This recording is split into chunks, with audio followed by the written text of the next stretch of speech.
अस्सलाम वालेकुम स्टूडेंट, कैसे हो? उम्मीद है कि आप लोग सब खैरियत से होंगे। स्टूडेंट, अगेन हम एक नई एनर्जी और एक नया डिटेल्ड टॉपिक आप लोगों के लिए लेके आए हैं।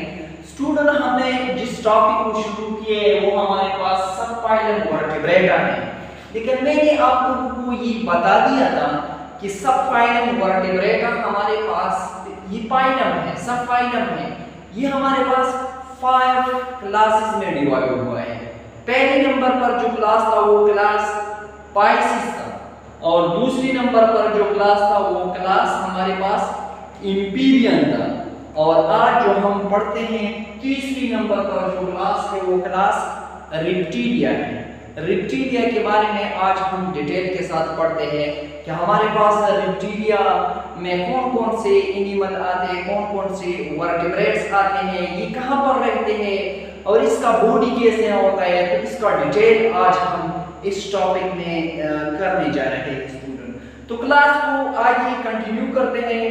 क्लास से पहले मैं आप लोगों को एक बात जरूर कहना चाहूँगा कि आपने अगर हमारे चैनल को सब्सक्राइब नहीं किया तो बराए मेहरबानी करके हमारे चैनल को जरूर सब्सक्राइब करें और बेल आइकन को दबाएं ताकि हमारी नई नई इंफॉर्मेशन आप लोगों तक मिल जाए। और दूसरी बात यह है कि स्टूडेंट, ये जो क्लास है इसको लास्ट तक देखें ताकि आप लोगों का कोई कंसेप्ट आधा ना रह जाए। तो स्टूडेंट, क्लास को हम आगे कंटिन्यू करते हैं। क्या करते हैं? क्लास रेप्टिलिया के डिटेल स्टडी करते हैं। तो ये बात याद रखिए, reptiles are true land vertebrate. ये हमारे पास वो वर्टिब्रेट हैं जो लैंड पर ट्रूली रहते हैं। ये हमारे पास सच्चे लैंड वाले एनिमल है। ये हमारे पास वो एनिमल है जो हमारे पास ट्रूली एक लैंड पर रह सकते हैं। इससे पहले जो हमने पढ़ लिया था क्लास वो था इम्पीरियन ट्रूली लैंड में नहीं रहता था, वो पानी में भी रहता था। और इससे पहले जो था वो हमारे पास क्लास पाइसिस था, वो हमारे पास एक्वेटिक में रहता था। तो ये हमारे पास फर्स्ट क्लास है जिसको हम ट्रूली लैंड एनिमल कहते हैं, क्योंकि ये वो एनिमल है जो पहले लैंड पर आए हैं, इम्पीरियन के बाद ये लैंड पर आए हैं। तो ये बात आप याद रखें।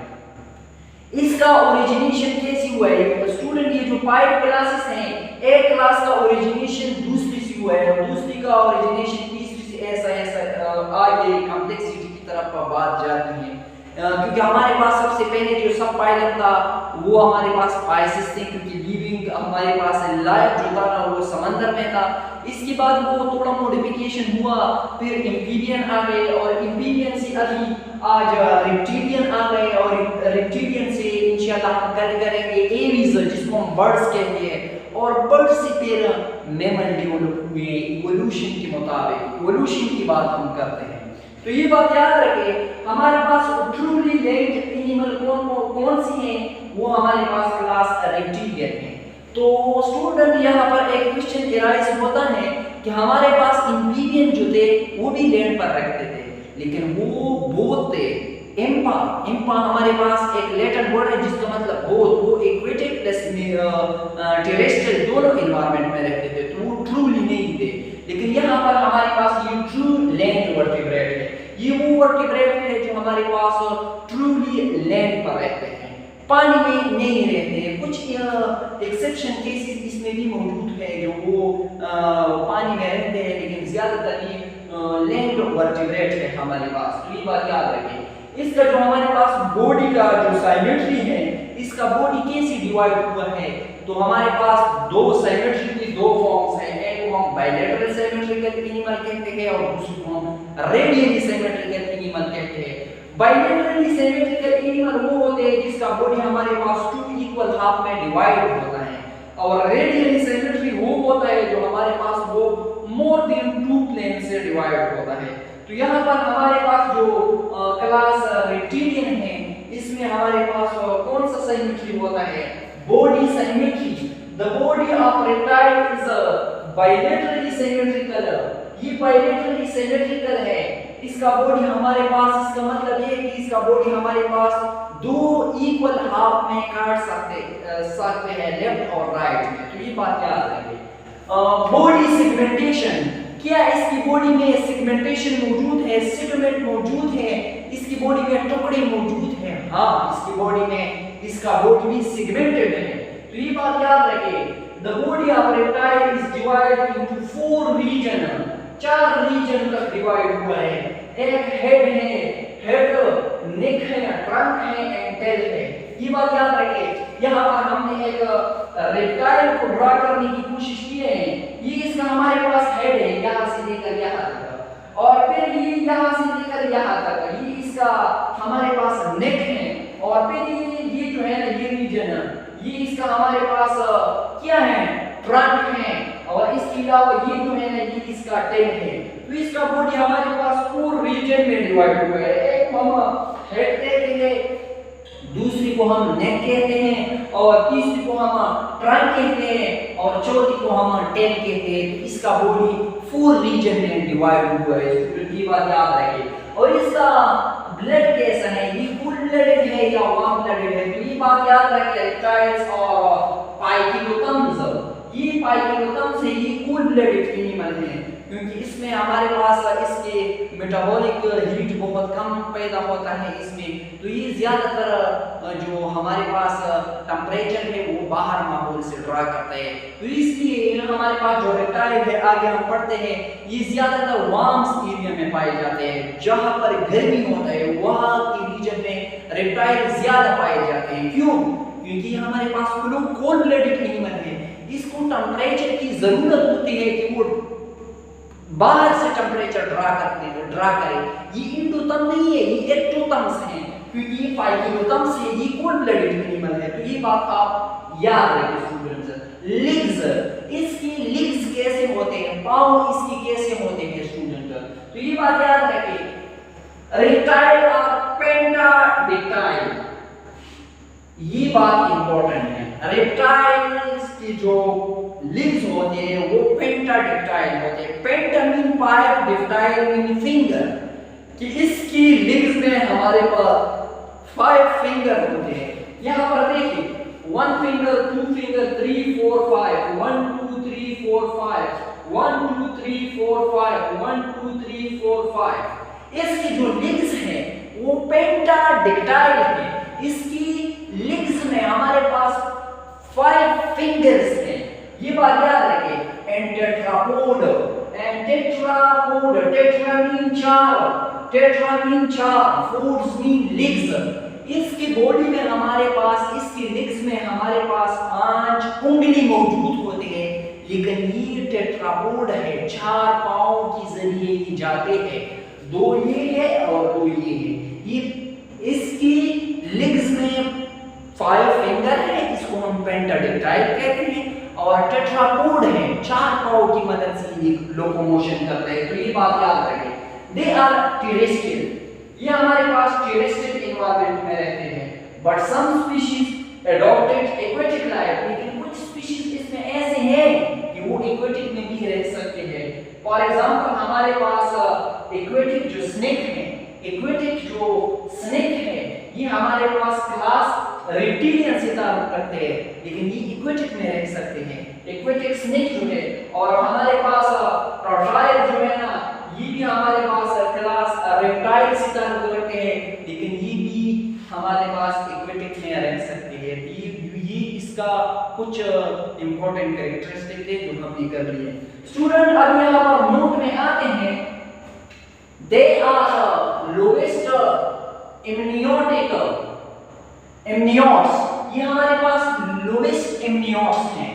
लोएस्ट एमनियोट्स का मतलब यहाँ पर क्या है? देयर एम्ब्रियो इज सराउंडेड, कि इसका जो हमारे पास एम्ब्रियो है इससे सराउंडेड होता है बाय अ प्रोटेक्टिव कवरिंग। इसका जो एम्ब्रियो है, इसका जो हमारे पास एग्स है, वो उसके ऊपर प्रोटेक्टिव कवरिंग मौजूद होता है, एमनियन जिसको हम कहते हैं। तो ये बात याद रखिए, इसलिए इसको हम लोएस्ट एमनियोटिक्स कहते हैं, क्योंकि यहाँ से फिर आगे कॉम्प्लेक्सिटी बढ़ता जाता है। तो इसका जो लेग्स है ना, इसमें हमारे पास प्रोटेक्टिव कवरिंग एम्नियन मौजूद होता है। एम्नियोटिक एग है, इसका जो एग है इसको हम एम्नियोटिक एग्स कहते हैं। एक वजह ये भी है, एक रीजन ये भी है कि हमारे पास क्लास रेप्टाइल जो है ना, ये हमारे पास कहाँ पर रहते हैं, ये हमारे पास रहते हैं टेरेस्ट्रियल एनवायरनमेंट में, लैंड में रहते हैं। क्यों? क्योंकि वहां पर इसका जो हमारे पास एग है वो एक टफ लेयर इससे ऊपर चढ़ा है, क्योंकि अगर ये टफ लेयर नहीं था तो वहां पर तो माहौल ज्यादातर गर्म होता है, तो फिर जब ये अंडे देते हैं वो अंडे खराब हो जाते हैं। ये बात याद रखें, एक्वेटिक माहौल में तो वहां पर तो टेम्परेचर नॉर्मल होता है, इसीलिए हमारे पास जो फिशेस जो एग्स देते हैं इसमें कुछ खास प्रोटेक्टिव लेयर्स मौजूद नहीं होते हैं, क्योंकि वहां का माहौल जो एनवायरनमेंट है वो बैलेंस है, वो उसको रेडिएशन खराब नहीं कर सकता है। स्टूडेंट ये बात याद रखें, इसका जो हमारे पास एग्स है वो लोएस्ट एम्नियोट्स हैं, क्योंकि इसका एम्ब्रियो है ना वो सराउंडेड है प्रोटेक्टिव कवरिंग एम्नियन से।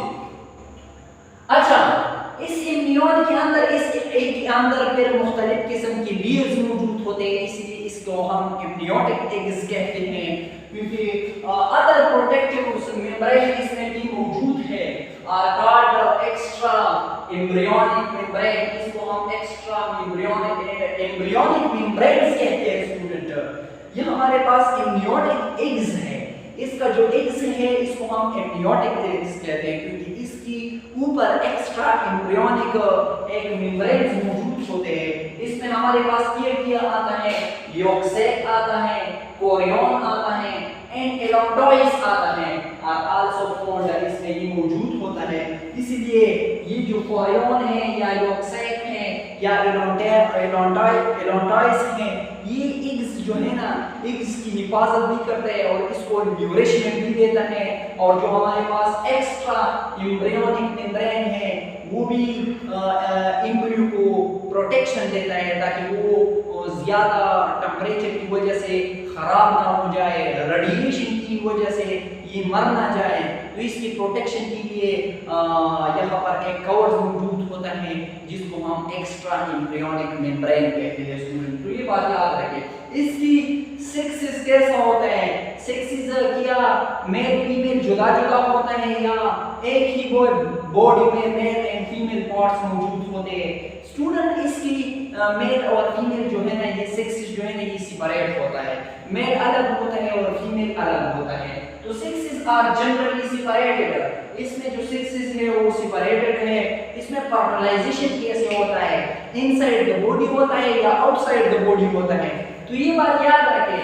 इसमें जो हमारे पास फर्टिलाइजेशन है, फर्टिलाइजेशन इज इंटरनल, मतलब इनसाइड द बॉडी होता है। कैसा होता है, मेल और फीमेल मिल जाते हैं, मेल से हमारे पास स्पर्म जाते हैं और वहां पर एग मौजूद होते हैं, तो इससे एक फर्टिलाइज एग इसकी बॉडी में अंदर बन जाते हैं। फिर वो फर्टिलाइज एग को लेके आता है बाहर, इससे एक बच्चा पैदा हो जाता है, इससे एक यंग वन हैच हो जाता है। लेकिन ये बात याद रखें, फर्टिलाइजेशन कहाँ पर हुआ, फर्टिलाइजेशन इनसाइड द बॉडी हुआ। एग्स कहाँ पर पैदा हुआ, इनसाइड द बॉडी। एग्स, ये एग्स मेल के बगैर पैदा नहीं हो सकते, जब मेल इसके अंदर स्पर्म नहीं डालते तो ये एग्स पैदा नहीं हो जाते, तो इसका मतलब ये है कि फर्टिलाइजेशन इंटरनल हुआ है। लेकिन फिर वो फर्टिलाइज जो एग है वो उन्होंने बाहर लेके आए, इससे एक यंग वन हैच हुआ है, इससे एक बच्चा हैच हुआ है। तो ये बात याद रखिए, यहाँ पर जो हमारे पास फर्टिलाइजेशन है वो इंटरनल है, inside the body. They are oviparous, ये हमारे पास ओविपेरस मतलब ये कि अंडे देते हैं, ये बच्चे नहीं देते डायरेक्ट, ये ओविपेरस है, ये हमारे पास अंडे देते हैं। एंड ले शिड एग, ये ओविपेरस है, ओविपेरस का मतलब क्या है, एंड ले वो शिड एग, ये ऐसे लेके आते हैं बाहर कि इसके ऊपर एक शिल मौजूद होता है, एक हार्ड कवरिंग मौजूद होता है जरूर।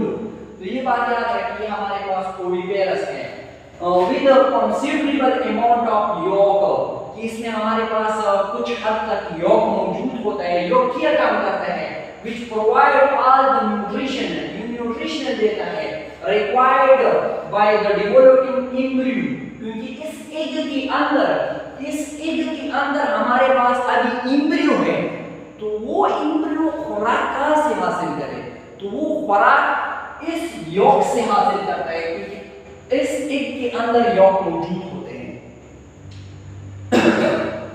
अच्छा, तो ये डेवलपिंग एम्ब्रियो करता है विद इन द एग, जो एग में मौजूद है, जो एग के अंदर मौजूद है हमारे पास। Hence they have no larva, इसमें लार्वा फॉर्म्स मौजूद नहीं है, क्योंकि ये जब बच्चा, इसका जो बच्चा है ना, वो जब एग से बाहर आ जाते हैं तो वो बिल्कुल एडल्ट फॉर्म जैसा होता है, तो इसमें लार्वा नहीं मौजूद होता है, नो लार्वा स्टेज, इसमें लार्वा स्टेज बिल्कुल मौजूद नहीं होता है। एंड यंग वंस हैच, जो यंग वन है वो बाहर आ जाता है out fully form from the egg, जो एग से बिल्कुल फुली बन जाता है वो यंग वन।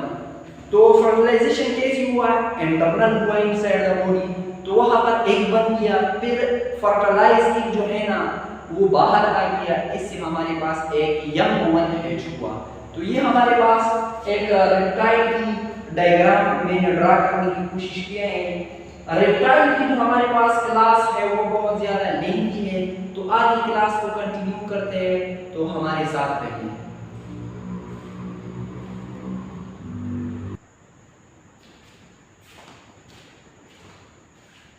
तो अच्छा स्टूडेंट, रेप्टाइल की क्लास रेप्टिलियन की जनरल कैरेक्टरिस्टिक को हमने शुरू किया है बहुत डिटेल के साथ। तो अभी हम पढ़ते हैं इसकी स्किन के बारे में कि यार रेप्टाइल का स्किन कैसे होता है।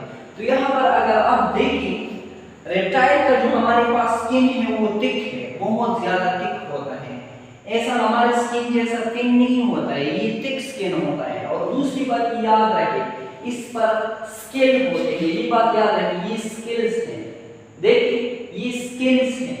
रेप्टाइल का जो स्किन है वो देखिए स्केली है और इस पर ग्लैंड्स मौजूद नहीं है। तो जब इस पर ग्लैंड मौजूद नहीं है, ग्लैंड सिक्रीशन नहीं करेगा क्योंकि वहां पर ग्लैंड है नहीं, तो इसका जो स्किन है वो ड्राई होगा।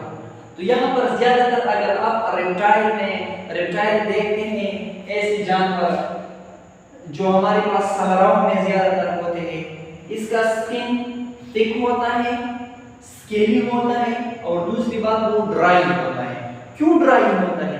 क्योंकि वहां पर वाटर की कमी होती है। ये ज्यादातर उन जगहों पर रहता है जहां पर टेंपरेचर इंतहाई ज्यादा होता है। क्यों? क्योंकि ये पाइकेलोथम है, ये कोल्ड ब्लडेड है, इनको टेंपरेचर की जरूरत है कि वो बाहर एनवायरनमेंट से टेंपरेचर ले ले, तो वो इस एनवायरनमेंट को सेलेक्ट करता है जहां पर टेंपरेचर ज्यादा होता है, ताकि वो भी टेंपरेचर अपनी बॉडी के अंदर लेके जाए। तो स्टूडेंट ये बात याद रखें आपको। इसका स्किन हमारे पास कैसा है, ये देखिए, इसका स्किन हमारे पास थिक है, स्केली है, इस पर स्केल मौजूद होते हैं, and devoid of glands, glands इसमें मौजूद नहीं होते हैं। दैट इज व्हाई, इसीलिए स्किन इज वेरी ड्राई, इसी वजह से इसका स्किन बहुत ज्यादा क्या होता है, ड्राई होता है, खुश्क होता है, क्योंकि यहाँ पर ग्लैंड्स मौजूद नहीं है जो सिक्रीशन करे, तो इसका स्किन हमारे पास क्या होता है, ड्राई होता है। एक्सोस्केलेटन, इसका बाहर स्केलेटन का सिस्टम कैसा होता है? एक्सोस्केलेटन इज प्रेजेंट, एक्सोस्केलेटन मौजूद होता है in the form of nail, in the form of nails. इसके जो पाँव हैं, इसके जो ये पाँव हैं ना, इसमें ये नाक जो है ना, ये बहुत बड़े बड़े होते हैं, इसमें नेल्स मौजूद होते हैं, नेल्स मौजूद होते हैं। एक एपिडर्मल स्केल भी इस पर मौजूद होते हैं। एपिडर्मल स्केल कौन से स्केल है? ये जो आउटसाइड द बॉडी जो स्केल्स मौजूद होते हैं, इसको हम एपिडर्मल स्केल्स कहते हैं। And digit are with claw, और इसकी जो पंजों में डिजिट मौजूद है, ऐसा 1 2 3 4 5, इसको हम गिन सकते हैं, डिजिट इसमें मौजूद होते हैं इसकी क्लाव में। तो ये इसका एक्सोस्केलेटन है, बाहर स्केलेटन है। बाहर स्केलेटन में क्या क्या है?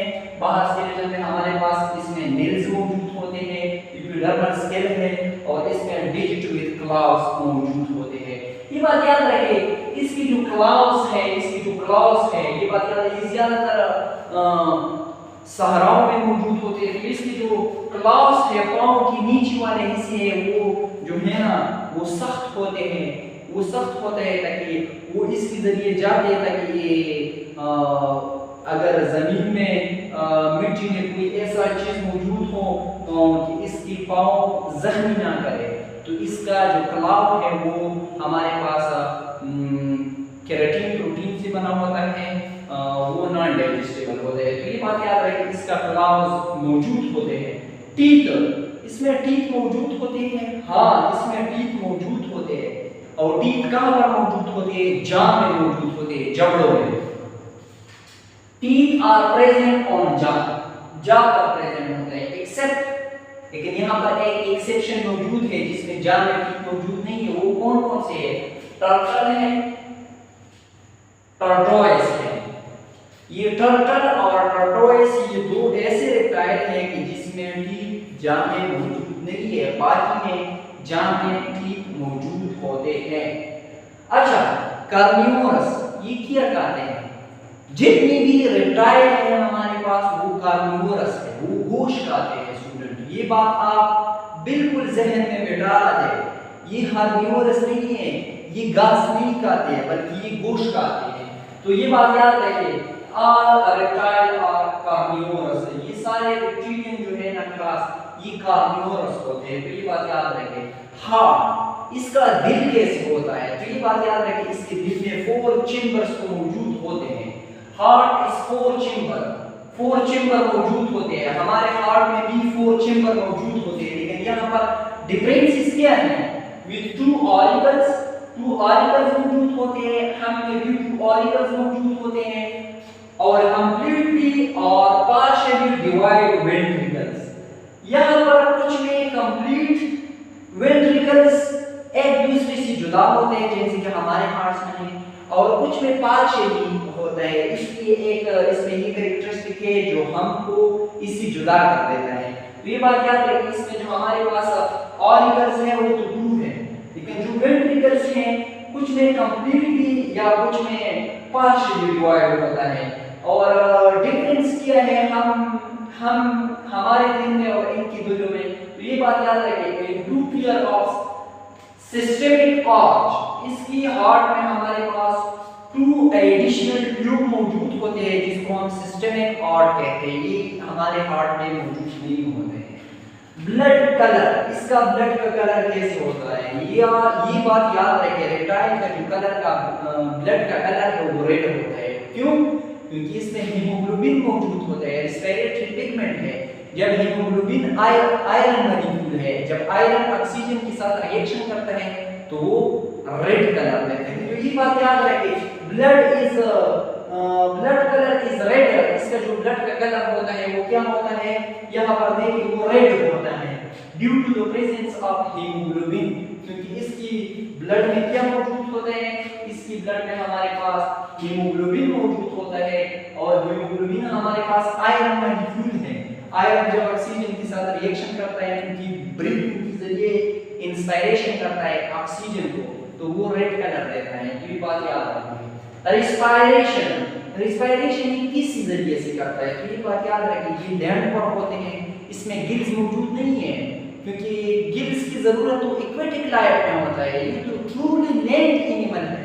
तो इसमें लंग्स होते हैं, लंग्स के जरिए इनहेल एंड एक्सहेल करता है। तो ये बात याद रखिए, respiration take place through lungs, ये फेफड़ों के जरिए रिस्पायरेशन करता है। Gill slits appear during embryonic stage, जब ये एम्ब्रियोनिक स्टेजेस में होते हैं रेप्टाइल, इसमें गिल स्लिट्स अपीयर होते हैं, मौजूद होते हैं, मतलब but gills never develop in reptile, लेकिन ये जब ये डेवलप होते जाते हैं वो जो हमारे पास गिल्स होते हैं वो खत्म हो जाते हैं। इसमें गिल्स डेवलप नहीं होते हैं क्योंकि हमारे पास ये लैंड वाले एनिमल है, तो यहाँ पर रेस्पिरेशन के लिए लंग्स मौजूद हैं, तो गिल्स की कोई ज़रूरत नहीं है। तो यहाँ पर गिल्स की कुछ फंक्शन नहीं है, इसलिए gills Aahista Aahista embryonic stage के बाद ये खत्म हो जाते हैं क्योंकि इसका फंक्शन नहीं होता है। एक्सक्रीशन, ये क्या ये बात याद रखें, एक्सक्रीटरी ऑर्गन और मेटानोपेरिक किडनी। सारे रेप्टाइल क्लास में सबसे ज्यादा इंपॉर्टेंट एमसीक्यू जो है ना वो हमारे पास मेटानोपेरिक किडनी है। ये एक ऐसा कैरेक्टरिस्टिक है जो बेसिक कैरेक्टरिस्टिक है क्लास रेप्टिलियन में। इसकी एक्सक्रीशन किस जरिए से होता है? किडनी के जरिए। जैसे कि हमारी बॉडी में किडनी होता है, वो क्या करता है? फिल्ट्रेशन करता है और फिर वो वेस्ट प्रोडक्ट ब्लड से जब कैप्चर करते हैं तो वो बाहर निकल लेते हैं। इसीलिए रेप्टाइल्स की बॉडी में भी किडनीज मौजूद होते हैं। तो इस किडनी को हम क्या कहते हैं? मेटानोपेरिक किडनी कहते हैं। क्या कहते हैं? मेटानोपेरिक किडनी इसको हम कहते हैं स्टूडेंट। ये बात आप याद रखें। अच्छा, दे आर यूरिकोटेनिक। यूरिकोटेनिक का मतलब ये है कि that is excrete uric acid. ये यूरिक एसिड को एक्सक्रीट करता है। एक्सक्रीशन की बेस पर हमने एनिमल को 3 कैटेगरी में डिवाइड किया है। एक को हम एमिनोटेनिक कहते हैं जो अमोनिया को सीक्रेट करता है। एक को हम यूरोटेनिक कहते हैं जो यूरिया को सीक्रेट करते हैं। एक को हम यूरिकोटेनिक कहते हैं जो यूरिक एसिड को सीक्रेट करते हैं। तो ये हमने क्यों क्लासिफाई किया है? ये बात याद रखें, ये वाटर की अवेलेबिलिटी पर, क्योंकि कुछ एनिमल ऐसे हैं जो वहां पर रहते हैं कि वहां पर पानी बहुत ज्यादा होता है। जैसे कि हमारे पास फिशेस हैं, तो फिशेस तो एक्वेटिक में रहते हैं, वहां पर पानी की तो कोई कमी नहीं होती है ना। तो वहां पर ammonia is a waste product secrete होता है। क्यों?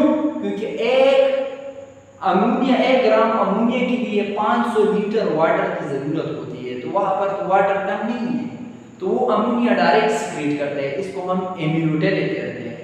कुछ फिर ऐसे हैं जैसे कि हमारा इंसान जो है ना, वो हमारे पास यूरिया को सीक्रेट करता है। इसको हम यूरोटेनिक कहते हैं, क्योंकि ये पानी पी सकता है लेकिन इतना भी नहीं जितना हमारे पास समंदर में होता है ना। हम पीते हैं ज्यादा पानी, लेकिन इतना भी तो नहीं है जितना हमारे पास फिश एक पानी में मौजूद होते हैं।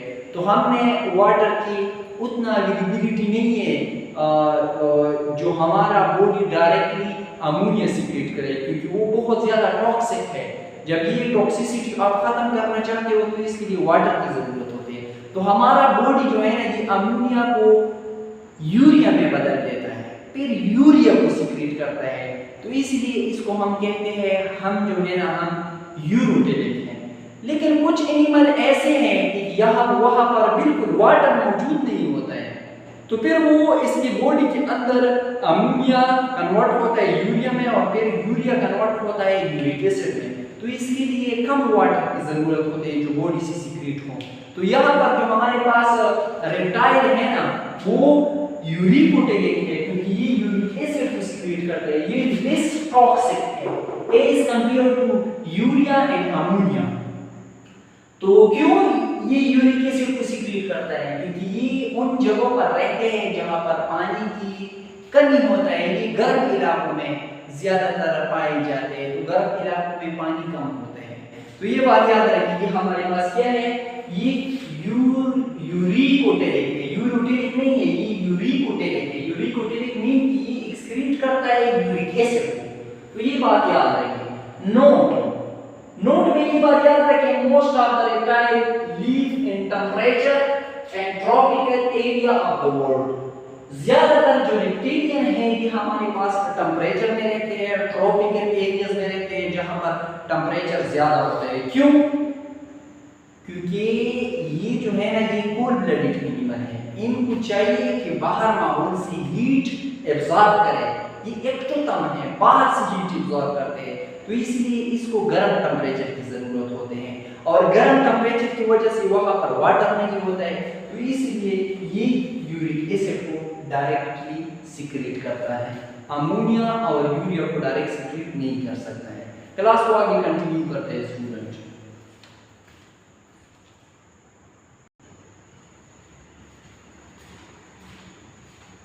तो अच्छा स्टूडेंट, अभी हम इवोल्यूशन पढ़ते हैं कि क्लास रेप्टिलियन कहाँ से आए। तो सबसे पहले आप ये बात याद रखें, वर्टिब्रेट्स का पहला जो क्लास था वो कहाँ पर रहता था, क्लास पाइसेस, वो एक्वेटिक में पानी में रहता था। फिर इस एक्वेटिक से कुछ डिप्नोइड फिश थी, जो डिप्नोइड एक ग्रुप है फिशेस का, वो समंदर की शेलों तक आ गए और समंदर में कंपटीशन बहुत ज्यादा था खुराक के लिए, तो उन्होंने लैंड की तरफ आना इख्तियार कर दिया क्योंकि वहां पर कंपटीशन कम था। इससे पहले क्लास में हमने ये इवोल्यूशन किया है। तो जब फिशेस समंदर से किनारों तक आ गए तो उन डिप्नोइड फिशेस से एम्फीबियन बन गए। वो लैंड में भी रह सकते थे और पानी में भी रह सकते थे, दोनों में रहते थे। अभी इस एम्फीबियन से कुछ एम्फीबियन ऐसे थे जो वो पानी से मुकम्मल तौर पर बाहर आ गए, तो इसको हम रेप्टिलियन कहते हैं। तो रेप्टिलियन कहाँ से आए? रेप्टिलियन का इवोल्यूशन हमारे पास क्लास एम्फीबियन से हुआ है और एम्फीबियन का इवोल्यूशन हमारे पास क्लास फिशेस या फाइसेस से हुआ है। अभी इसके बाद जो क्लास है, क्लास एविस, बर्ड्स जिसको हम कहते हैं, तो बर्ड्स इससे डिराइव हुए हैं, बर्ड रेप्टिलिया से डिराइव हुए हैं और फिर हम जो है ना, हम बर्ड्स से डिराइव हुए हैं। तो ये एक इवोल्यूशन का एक फाइलेटिक लिंकेज है जिसकी अबू अजदाद की बात हम करते हैं। तो आज इवोल्यूशन की बात करते हैं, किस चीज की इवोल्यूशन? क्लास रेप्टिलियन की इवोल्यूशन की बात करते हैं कि यार इवोल्यूशन का इसका इर्तिका कहाँ से हुआ, हमारे पास रेप्टाइल कहाँ से आ गए। तो ये बात याद रखें, इट इज बिलीव दैट, ये यकीन किया जा सकता है, दोस एम्फीबिया, वो amphibia which had totally departed from their aquatic environment, ये याद रखें, वो एम्फीबिया हमारे पास वो एनिमल है जो पानी में और टेरेस्ट्रियल एनवायरनमेंट दोनों में रह सकते थे। तो वो amphibia which had totally departed, जो मुकम्मल तौर पर जुदा हुई, डिपार्ट हुई, किस चीज से? फ्रॉम द एक्वेटिक एनवायरनमेंट से, पानी से बाहर आ गए। उन्होंने ये इख्तियार किया, उन्होंने ये डिसाइड किया कि हम पानी में नहीं रहते हैं, टोटली इस पानी से डिपार्टेड हुई। तो ये बात याद रखें, वी आर द एंसेस्ट्री, ये इसकी आबाओ अजदाद है ऑफ द रेप्टाइल। तो इसी पे रेप्टाइल बन गए। तो ये हमारे पास रेप्टाइल की आबाओ अजदाद है। रेप्टाइल की आबाओ अजदाद क्या है कि कुछ एम्फीबियन ऐसे थे कि वो डिपार्ट हुई, किस एनवायरनमेंट से? एक्वेटिक एनवायरनमेंट से। तो ये कंसीडर होता है कि ये जो एम्फीबियन थे जो डिपार्ट हुई, इससे हमारे पास क्या बन गए? रेप्टाइल बन गए। तो ये बात याद रखिए, reptile were once the most dominant group of the land. हमारे पास रेप्टाइल अभी जो है ये बहुत डोमिनेंट ग्रुप है, ये बहुत डोमिनेंट ग्रुप है, ये बहुत सक्सेसिव ग्रुप है। कहाँ की कौन सी जगह का? लैंड का। And there are the time in geologically history is term is the age of reptile. ये बात याद रखिए, जियोलॉजिकली हिस्ट्री ये बताता है कि रेप्टाइल ने अपना टाइम गुजारा है, ये इस लैंड पर डोमिनेंट है। जैसे कि हमारे पास अभी अमेरिकन जो है ना वो सुपर पावर है इस दुनिया पर, इसीलिए एक एज ऐसा था कि इस दुनिया में, इस लैंड में हमारे पास डोमिनेंट जो एनिमल थे, डोमिनेंट जो हमारे पास सब वर्टिब्रेट्स थे, वो हमारे पास रेप्टाइल थे। तो वो पीरियड हम क्या कहते हैं? वो पीरियड हम डिटेल के साथ करते हैं कि कौन सी पीरियड में कितने साल पहले ये हमारे पास डोमिनेंट थे और फिर इसका ज़वाल कैसे आ गया। तो ये हम करते हैं मीसोजोइक पीरियड, ये एक दौरान था, ये एक जियोलॉजिकली पीरियड था, इस अर्थ का एक दौरान था। तो इसको हम क्या, कौन सा पीरियड कहते हैं? Mesozoic period. Reptile flourish, reptile dominant हो गए, कामयाब हो गए। कहां पर? इन मीसोजोइक पीरियड। मीसोजोइक पीरियड में ये इस दुनिया पर डोमिनेंट थे, ये हावी थे। मीसोजोइक पीरियड आज से कितने साल पहले गुजरा है, तो ये बात याद रखें। 225 से लेकर 65 मिलियन ईयर बैक, आज से 225 साल से लेकर फिर नीचे आता है, बात हमारी तरफ आते हैं 65 मिलियन ईयर बैक जो है ना, ये जो दौरानियत है इसके दरमियान ये पीरियड हमारे पास मीसोजोइक पीरियड था, और इस पीरियड में हमारे पास रेप्टाइल जो है ना वो डोमिनेंट थे, वो कामयाब थे। तो अब हम एक दूसरी पीरियड को डिटेल के साथ करते हैं, वो कौन सा पीरियड है, जुरासिक पीरियड है एंड क्रीटेशियस पीरियड।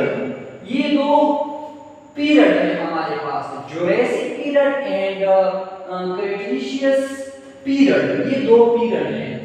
अच्छा, modern reptiles are the descendants, जो हमारे पास पहली मॉडर्न रेप्टाइल थे वो ज़वाल पजीर हुई, कौन सी पीरियड में, जुरासिक में एंड क्रीटेशियस पीरियड में। ये डिसेंट